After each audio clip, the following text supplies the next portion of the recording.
Welcome to the Fear and Greed Business News Afternoon Report for Tuesday, the 9th of July, 2024. I'm Sean Aylmer. Every afternoon, we've got the 5 stories that happened today that you need to know about. Story number 1, the S&P ASX 200 closed up nearly 1% to 7,830 points, more than reversing yesterday's tumble. The telco index was best on the day, thanks to the 2.2% jump in Telstra's share price following an announcement about charging more for phone plans. The financials also did well, with Westpac and ANZ both up more than 2%, while Commonwealth Bank and National Australia Bank both rose around 1.5%.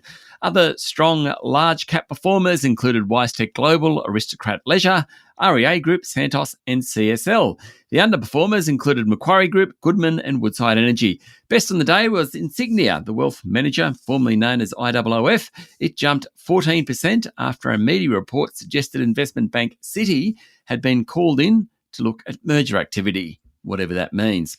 Story number 2, on Wall Street overnight, the broad-based S&P 500 set its 35th record close, while the tech-based Nasdaq Composite was also higher.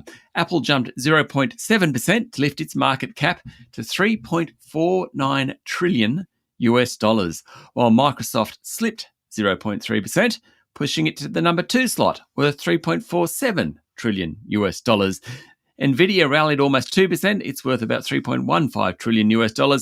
In commodity markets, Brent oil is down below $86 a barrel, while gold continues its slow climb. It's fetching $23.60 an ounce.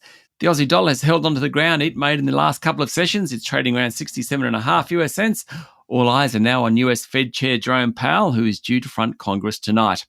Story number 3, Prime Minister Anthony Albanese said the 103 members of his caucus are all on exactly the same page about issues on the war in Gaza.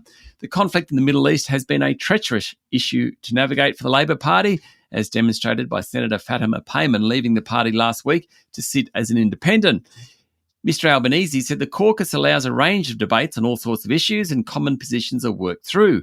He went on to say that the Labor Party's position of support for the state of Israel and support for a two-state solution with Palestinians being able to realise their legitimate aspirations for their own state, side by side with Israel, has been part of Labor's platform for a long period.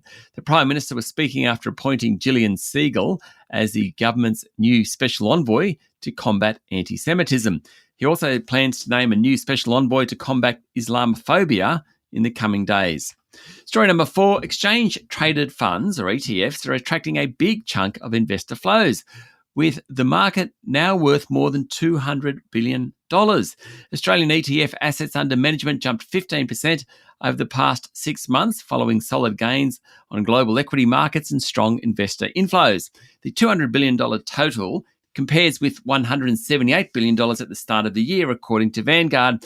Australian ETF assets rose by around $25 billion from the start of January to the end of June, and about 40% of that reflects new capital, while the rest reflects market returns. About half of the inflows went into ASX-listed international equity ETFs. Another key theme of the first half of 2024 was the surge in listings of active ETFs and managed fund products. Out of 41 new ASX ETF listings in total, 28 of them were actively managed funds. And story number 5, Sydney talkback king Ray Hadley has won his 158th consecutive radio ratings poll, 20 years after he won his first victory. Hadley hosts the morning program on 9-owned 2GB, and his unbeaten stretch over 2 decades is unprecedented for a key time slot on Sydney radio. Hadley lifted his audience share by 1.1 percentage points in the latest survey, taking his audience share to 16.4%. Hadley's 2GB stablemate Ben Fordham, who hosts the breakfast program, also maintained his number 1 position in his time slot with a 17% audience share, well ahead of rivals Kiss FM's Kyle Sandilands and Jackie O. Now, that FM duo slipped 0.6 percentage points in the survey in Sydney, down to 14.1% market share. But the survey also marks the second partial ratings period of the controversial duo's entry into the Melbourne market. So far, they've failed to make much of an impact, recording a 5.9% audience share. 3AW's breakfast program in Melbourne, hosted by Ross Stevenson and Russell Hawcroft, remains well ahead in the time slot with an 18.8% share. That's it for the afternoon report for Tuesday, the 9th of July, 2024. Don't forget to hit follow on the podcast and find Fear and Greed on LinkedIn, Instagram, X, TikTok and Facebook.